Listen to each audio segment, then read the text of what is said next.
좋은 아침입니다. 7월 26일 오늘의 이슈 한보연이 전합니다. 자, 2019년도 세법 개정안이 25일 발표됐습니다. 개정안 중에서 눈여겨볼 만한 부분들을 오늘 살펴보도록 하고요. 그리고 재테크 관련 기사들도 몇 가지 보도록 하겠습니다. 자, 2019년 세법 개정안 중에 첫 번째 살펴볼 만한 내용은요. 사적연금의 세액공제 한도가 늘어나는 부분이랑 그리고 연금을 수령할 때 세제 혜택이 늘어나는 부분에 대해서 살펴보도록 하겠습니다. 자, 50세 이상 연금계좌 세액공제 한도가 200만 원 늘어납니다. 앞으로 3년간 이런 혜택이 주어질 것으로 지금 발표가 됐고요. 물론 이제 대상자는 어떤 이제 규정이 있죠. 일단 총급여 1억 2천만 원 이하인 자와 그리고 금융소득 금액이 2천만 원을 초과하는 사람은 제외가 됩니다. 즉 총급여 1억 2천만 원 이하인 자 그리고 금융소득 금액 2천만 원 이하인 자에 대해서만 미만인 자에 대해서만 이제 그 혜택이 주어지는데 뭐 다 아시다시피 연봉에 따라서 15% 12% 세액공제를 받는데 200만 원이 늘어나게 되면 24에서 30만 원 세액공제 금액이 늘어나는 효과를 볼 수 있겠습니다. 그리고 연금을 수령할 때 10년 이상 넘게 수령을 하게 되면 퇴직소득세의 70%로 그 원천징수세율이 주어지는데 이것이 60%로 낮아집니다. 그렇기 때문에 이 또한 세금을 줄일 수 있는 효과를 볼 수 있겠습니다. 여기에다가 만기가 된 그 개인종합자산관리 계좌죠. ISA에 그 대해서도 이거를 연금계좌로 전환을 허용을 합니다. 그래서 전환 금액의 10% 한도는 300만 원까지 또 추가 세액공제가 주어집니다. 이러한 혜택을 통해서 사적연금의 세금 혜택을 좀 볼 수가 있을 것 같고요. 그리고 신용카드 소득공제는 3년 더 연장됐네요. 그리고 한도나 소득공제율은 종전과 동일합니다. 그리고 다른 내용을 또 한번 볼까요? 여기는 좀 종합적인 내용이 발표가 되어 있고요. 그리고 이제 근로소득공제 한도가 2천만 원이 신설이 됩니다. 2천만 원 한도가 신설이 되는데 뭐냐면 뭐 다 아시다시피 우리가 소득 금액에 따라서 그 소득공제율이 이제 조금씩 달라져요. 처음엔 굉장히 커지면서 점점 그 위로 올라갈수록 세율이 이제 그 한도율이 낮아지는데 연봉이 높은 사람은 이제 맨 마지막 단계의 금액에 따라서 이제 그 세액공제 한도가 지속적으로 늘어날 수 있습니다. 그런데 이거를 늘어나지 못하게 2천만 원에서 막아버린다는 얘기입니다. 다시 말씀드리면 연봉이 3억 6천만 원 이상인 사람에 대해서는 소득공제 한도 신설 2천만 원 구간을 둬서 이거보다 더 이상은 한도를 그 소득공제를 못 받게 하는 거죠.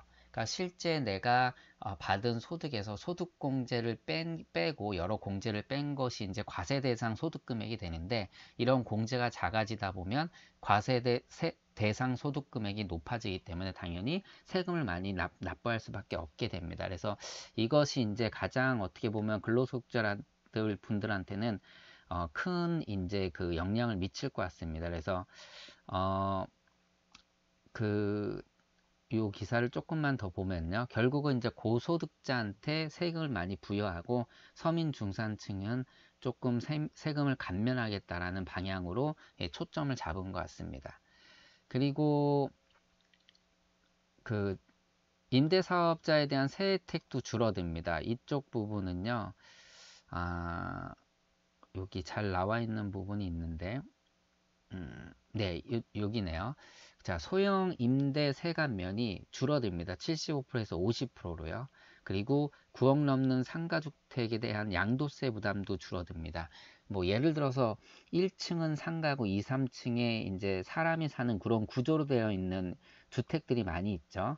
그래서 1, 3층 전체에 대해서 세제 혜택이 주어졌는데 그리고 그 혜택이 어느 정도냐면 보유기간에 따라 최대 그 장기 보유 특별공제 뭐 이거를 받아서 80%까지 인정을 받았는데 앞으로는 실거래가가 9억 이상인 겸용주택에 대해서는요 주택 부분에만 혜택을 주기로 됩니다.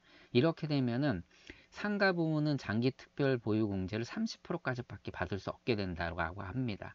그래서 뭐 예를 들어서 여기서 딱 설명해 주는 게 좋은데 뭐 주택이 85.7제곱평방미터고 상가가 77.1제곱평방미터 인 이 겸용주택이 매도를 해서 30억 7,300만 원의 양도차익을 낸 경우 현재는 1억 6천만 원의 양도소득세를 내면 되지만 앞으로는 4억 300만 원까지 내야 할 정도로 양도세가 굉장히 많이 늘어난다는 얘기, 세 혜택이 줄어든다는 얘기죠. 그리고 뭐 주택이 딸린 정원, 이 부수 토지에 대한 경우도 규정이 강화됩니다. 과거에는 뭐 1주택자 양도세 비과세를 적용을 했었는데 그게 3배, 5배에서 10배까지 비과세를 줬는데 지금 3배 이내로만 그 혜택을 볼 수 있게 된다라고 합니다. 그리고 임대사업자 세액 감면도 손을 봤는데요. 85제곱평방미터 6억 이하의 소형주택을 4년간 임대할 경우 소득세 감면율을 30%에서 지금 20% 낮추고요. 8년 임대하면 70에서 50%까지 조정이 된다라고 합니다. 그리고 우리가 세금을 줄기 위해서 이렇게 공동명의로 주택을 많이 구매하죠. 그런데 이 부분에 대해서도 그 최다 지분자가 아닌 공동소유자는 주택을 보유하지 않은 것으로 쳐서 임대소득에 세금을 안 냈었습니다. 그러니까 뭐 예를 들어서 최다 지분자만 그 나중에 그러니까는 임대소득세를 냈었었는데 기준 시가가 9억을 초과하는 주택에 그 최대 지분자가 아닌 사람이 30%의 지분을 넘기면은 임대소득 대상이 되고 또 이 소득이 지분과 상관없이 그 600만 원 이상이면은 임대소득이 이제 연 600 이상이면 여기다가도 세금을 물리기로 했다고 합니다. 그래서 이러한 그 세금 혜택이 매우 줄어들 것으로 보입니다. 그리고 이제 업무용 차량, 뭐 다 아시다시피 업무용 차량에 대해서는 비용 처리를 1,000만 원까지 해줬습니다. 근데 사실 이게 조금 작은 기업에서는 매우 불편하죠. 이거 막 정리하고 뭐 하느라고 되레 사람을 쓰는 게 뭐 비용 부담이 더 된다. 뭐 이러한 불편함이 있었는데 그래서 이걸 1,500까지 올려주기로 했다라고 합니다.